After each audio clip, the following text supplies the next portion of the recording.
The German High Command had a file cabinet filled with nightmares. They had detailed analyses of the British Tommy, the Soviet Ivan. They thought they knew their enemies. But one file, filled with reports from the front lines, contained a contradiction they could never solve. It described a soldier who was undisciplined, yet dangerously effective, wasteful, yet unstoppable, an amateur who was somehow more terrifying than any professional. This wasn't about the British, this was about the American GI. And these declassified reports reveal why the masters of the Blitzkrieg secretly feared the amateur far more. If you're fascinated by the hidden truths of military history, make sure you subscribe, because we're just getting started. To understand the shock the Americans delivered, you first have to understand who the Germans were used to fighting on the Western Front: the British. To a German career officer, the British Tommy was a known quantity. He was a professional. He was disciplined, brave, and followed orders to the letter. When you looked at a British infantry division, you saw a reflection of yourself. The command structure was rigid, the traditions were ancient, and the battle plans were, for the most part, orthodox. There was a shared language of military conduct. A German general could look at a British position and, based on his own training, make a very good guess about where the machine guns were, where the command post was, and what the unit would do when attacked. It was a deadly but predictable game of chess. This predictability was both a strength and a weakness. The British were masters of the set-piece battle. Give them time to dig in, lay minefields, and sight their artillery, and they were a brick wall. But their reliance on doctrine meant they could sometimes be outmaneuvered. German commanders, raised on the principle of Auftrag-Taktik, mission-type tactics, often found they could exploit the British tendency to wait for orders. Cut off a British unit's commander, and you could often paralyze the unit itself, at least for a crucial few hours. The Germans respected the British deeply. They saw them as worthy opponents, fighting a war by the same harsh rulebook. They knew how to beat them, even if it was costly. They had no idea that a new player was about to enter the field, one who didn't even know the rulebook existed. German propaganda had painted a laughable picture of the American soldier. They were called Amis, portrayed as soft, materialistic city boys who would break and run at the first sign of real hardship. They were the chewing gum soldiers, addicted to Coca-Cola and jazz music, with no stomach for a real fight. And the initial encounters in North Africa and the early days in Normandy seemed to confirm some of these biases. GIs were notoriously lax on things the German army held sacred. Saluting officers was sloppy, uniforms were often unbuttoned, and they littered their positions with ration cans and cigarette packs. To the disciplined German eye, it was an army of amateurs, a rabble. They saw a lack of seriousness, a lack of discipline, and they prepared to roll right over them. But then the shooting started, and the German reports began to change. The tone of contempt turned into one of bewildered respect, and then into fear. One German general wrote that the American soldier was a strange mixture of incredible bravery and astonishing carelessness. They would blunder into well-laid ambushes, take horrific casualties, and then, instead of retreating in an orderly fashion like the British, they would do something insane. They'd attack. Pinned down by a machine gun, a single GI or a small group would, on their own initiative, launch a flanking maneuver. There was no officer yelling orders, no grand plan, just a few guys who decided they'd had enough and they were going to solve the problem themselves. This was the first clue that the Americans weren't playing chess. They were kicking over the board. This was the core of what the Germans came to fear: American individualism. In the German army, the non-commissioned officer, the NCO, was king. He was highly trained, respected, and he gave the orders. Soldiers were expected to follow them without question. It was a top-down system. The American army, by contrast, was a bottom-up explosion of chaos and initiative. Every GI, raised in a culture of self-reliance, acted like he was his own NCO. German intelligence reports noted with frustration that American squads, even platoons, would continue to fight effectively even after all their officers and sergeants had been killed. Someone would just take over, or they'd all just collectively decide what to do next. This made them incredibly resilient. A German commander's primary tactic was to find the brain of an enemy unit, the command post, and destroy it. With the British, this often worked. It sowed confusion and delayed response. With the Americans, it was like fighting a hydra. You'd cut off the head, and 5 more would sprout. A captured German report from the Battle of the Bulge complained that American units, even when surrounded and cut off from command and supply, simply refused to acknowledge that they were beaten. They'd form all-around defenses and keep fighting until they were either wiped out or relieved. This wasn't something you could plan for. How do you defeat an army that doesn't seem to need a command structure to function at the small unit level? It was a tactical nightmare the Germans had never encountered before. If the American soldier's initiative was a tactical nightmare, the industry behind him was a strategic apocalypse. The Germans, with their efficient but limited industrial base, simply could not comprehend the scale of American production. For every tank the Germans built, the US built 5. For every artillery piece, 10. For every bullet, 100. A German soldier went into battle knowing his equipment was precious. A lost machine gun was a disaster for his squad. An American GI, on the other hand, treated his equipment like it was disposable, because for him it was. If his rifle jammed, he might just pick up another one from a fallen comrade. If his truck broke down, he'd just wait for the next one to come along. This wasn't wastefulness for its own sake. It was the battlefield expression of an unshakable confidence in the industrial machine back home. Nothing embodied this advantage more than the legendary Red Ball Express. As the Allies pushed inland after D-Day, they outran their supply lines. The solution was a massive, non-stop, one-way loop of trucks running 24 hours a day, 7 days a week to keep the armies of Patton and Bradley fueled, fed, and armed. At its peak, nearly 6,000 trucks were carrying 12,500 tons of supplies to the front every single day. German divisions, by contrast, were often still reliant on horses for transport. A German general might have to halt a successful advance because his tanks ran out of fuel. An American general simply called for more.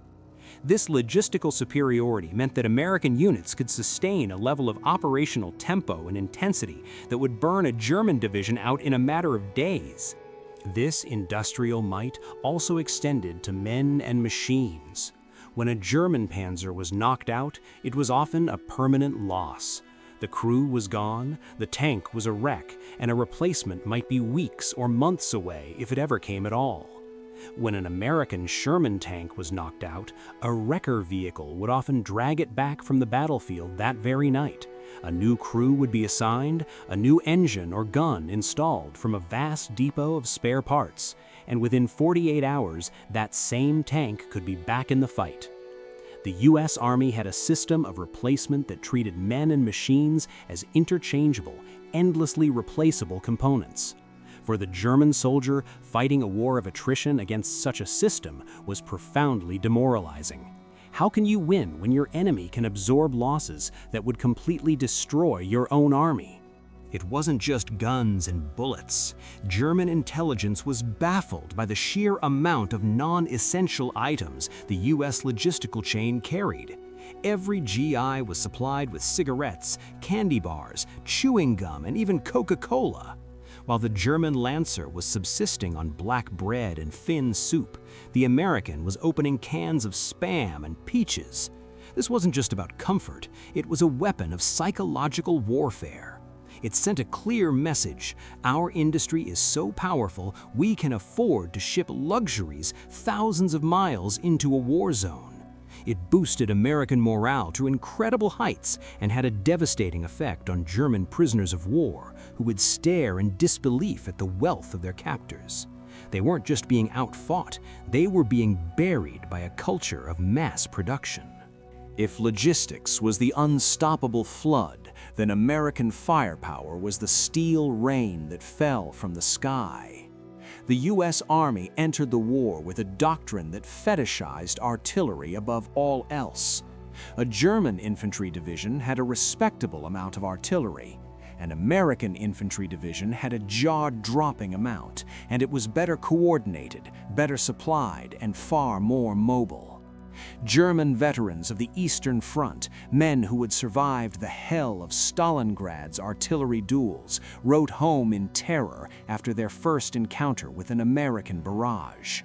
They said the Soviet artillery was brutal and heavy, but the American artillery was scientific.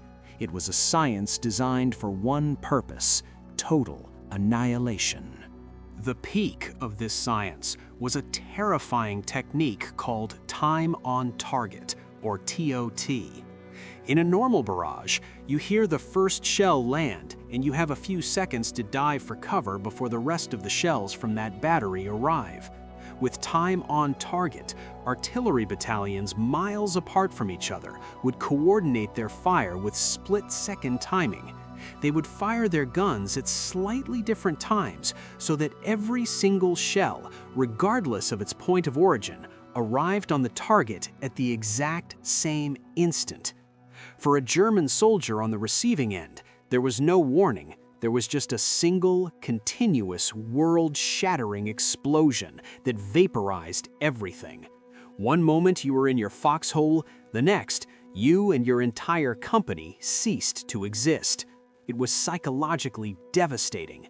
It was firepower wielded with the precision of a surgeon's scalpel and the force of a sledgehammer. And if the danger from the ground wasn't enough, there was the terror from the air. The Germans had a word for the Allied fighter bombers that owned the skies over France: Jabos. Day after day, aircraft like the P-47 Thunderbolt and the Typhoon roamed the front, acting as a personal air force for the ground troops. Anything that moved, a German tank, a supply truck, a single soldier on a bicycle, was liable to be strafed or bombed. This air supremacy paralyzed the German army. They could only move at night. Any daytime counterattack was suicide.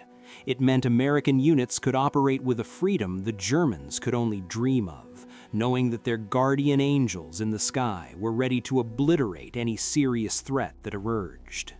Even at the individual level, the American GI was equipped for overwhelming firepower. The standard German rifle was the bolt-action Kar 98K, a fine, accurate weapon, but with a slow rate of fire. The standard American rifle was the M1 Garand, a semi-automatic powerhouse that one German report called the most dangerous weapon in the world. A single American rifleman could lay down as much fire as 3 or 4 German riflemen. An American squad could generate a volume of fire that was simply shocking. It allowed them to practice marching fire, advancing while shooting, keeping the enemy's heads down through a constant hail of bullets. That iconic ping sound the Garand made when its clip ejected was one of the most feared sounds on the Western Front. All of this, the initiative, the logistics, the firepower, fed into the American soldier's greatest and most terrifying trait: his aggression. The British Army, professional and methodical, would often pause to consolidate its gains after taking an objective. The American Army, not so much. They were taught to maintain momentum at all costs. After taking a hill, they'd immediately push on to the next one. They used firepower not just to destroy the enemy, but to stun and suppress them while the infantry closed in for the kill. German reports are filled with a sense of disbelief at this relentless pressure. The Americans didn't fight a battle of maneuver. They fought a battle of annihilation. They would pour so much fire onto a position that the defenders were either dead or shell-shocked into surrender before the GIs even arrived.